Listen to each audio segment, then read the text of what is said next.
Hello friends, welcome back to Learn English with Helen.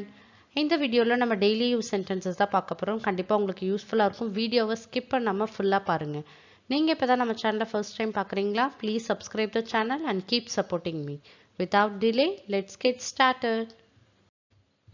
Let's see the first sentence. எல்லாவற்றிற்கும் ஒரு எல்லை உண்டு. எல்லாத்துக்கும் ஒரு லிமிட் இருக்குன்னு சொல்லுவோம் இல்லையா? அதை எப்படி சொல்லலாம்? There is a limit for everything. There is a limit for everything. Next sentence is நான் யாரையும் நம்ப விரும்பவில்லை. நான் யாரையும் நம்பறதுக்கு தயாரா இல்லைன்றதை எப்படி சொல்லலாம்? I don't want to rely on anyone. I don't want to rely on anyone. Next sentence is இதையெல்லாம் வேண்டுமென்றே செய்கிறீர்களா? இதெல்லாம் நீங்க வேணும்னே செய்கிறீங்க தானே கேட்போம் இல்லையா? அதை எப்படி கேட்கலாம்? Are you doing all this on purpose? Are you doing all this on purpose? Purpose தான் நீங்க இதெல்லாம் செய்றீங்களா அப்படின்னு அர்த்தம். Next sentence is இருட்டுகிறது, நான் விரைவில் வீட்டிற்கு செல்ல வேண்டும். ரொம்ப இருட்டாவது, நைட் ஆயிடுச்சு, ரொம்ப இருட்டிட்டு இருக்கு, நான் வீட்டுக்கு சீக்கிரமா போகணுன்றதை எப்படி சொல்லலாம்? It's getting dark அப்படின்னா இருட்டி இருக்குன்னு அர்த்தம். It's getting dark and I have to go home soon. நான் வீட்டுக்கு சீக்கிரமா போகணும்னு அர்த்தம். It's getting dark and I have to go home soon. Next sentence is அவர் இன்னும் வேலையை தேடிக் கொண்டிருக்கிறார். அவர் இன்னும் வேலையை தேடிட்டு தான் இருக்காரு. அவரோட வேலையை அவர் தேடிட்டு தான் இருக்காருன்றதை எப்படி சொல்லலாம்? He is still searching for the job. Stillனா இன்னும்னு அர்த்தம். He is still searching for the job. அவர் இன்னும் வேலையை தேடிட்டு இருக்காருன்னு அர்த்தம். Next sentence is என்னால் அதிக தூரம் நடக்க முடியாது. என்னால் தூரமா நடக்க முடியாதுன்னு சொல்லுவோம் இல்லையா? அதை எப்படி சொல்லலாம்? I can't walk any farther. I can't walk any farther. Fartherனா தூரம்னு அர்த்தம், டிஸ்டன்ஸ்னு அர்த்தம். I can't walk any farther. Next sentence is உன்னுடன் பேச எனக்கு நேரம் இல்லை. உன்கிட்ட பேசுறதுக்கு எனக்கு டைமே இல்லைன்றதை எப்படி சொல்லலாம்? I don't have time to talk with you. I don't have time to talk with you. Next sentence is நான் அவளை நீண்ட காலமாக பார்க்கவில்லை. நான் அவளை பார்த்து ரொம்ப நாள் ஆகுதுன்னு சொல்லுவோம் இல்லையா? அதை எப்படி சொல்லலாம்? I have not seen her for a long time. நான் அவளை பார்த்தே ரொம்ப நாள் ஆகுதுன்னு அர்த்தம். I have not seen her for a long time.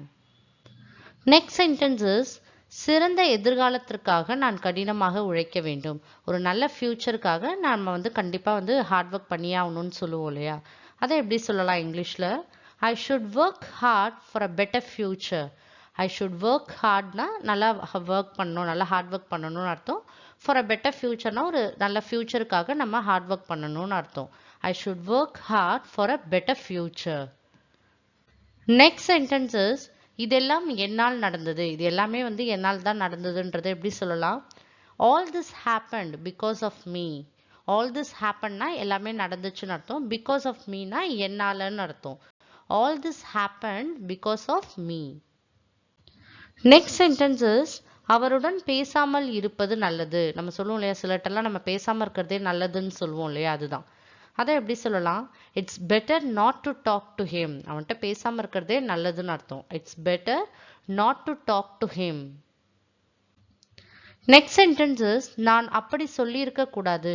நான் அவசரப்பட்டு சொல்லிட்டேன், நான் அந்த மாதிரி சொல்லியிருக்க கூடாதுன்னு நம்ம ஃபீல் பண்ணுவோம் இல்லையா சில நேரத்துல? அதை எப்படி சொல்லலாம்? I should not have said that. நான் அப்படி சொல்லியிருக்க கூடாதுன்னு அர்த்தம். I should not have said that. Next sentence is நான் எப்படியும் இந்த வேலையை முடிக்க வேண்டும். நான் எப்படியாவது இந்த வேலையை முடிச்சிடணுன்றதை எப்படி சொல்லலாம்? I have to finish this work anyway. Anywayனா எப்படியாவதுன்னு அர்த்தம்.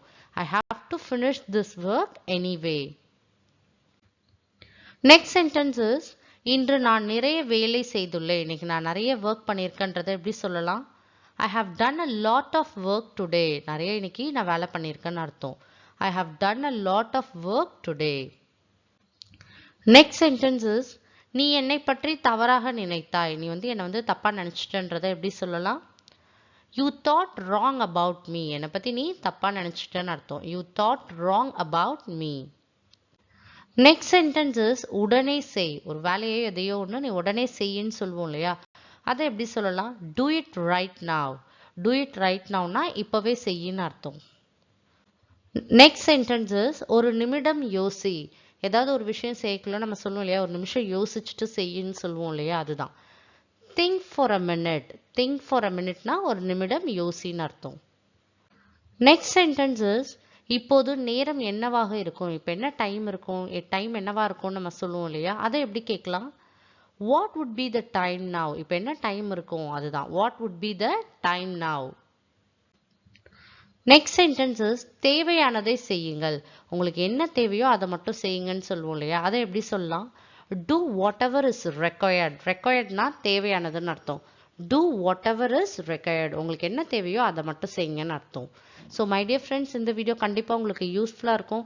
நிறைய நம்ம யூஸ்ஃபுல் சென்டென்சஸ் தான் பார்த்தோம். டெய்லி ப்ராக்டிஸ் பண்ணிகிட்டே இருங்க, உங்களாலையும் இங்கிலீஷை ஃப்ளூயண்ட்டாக பேச முடியும்.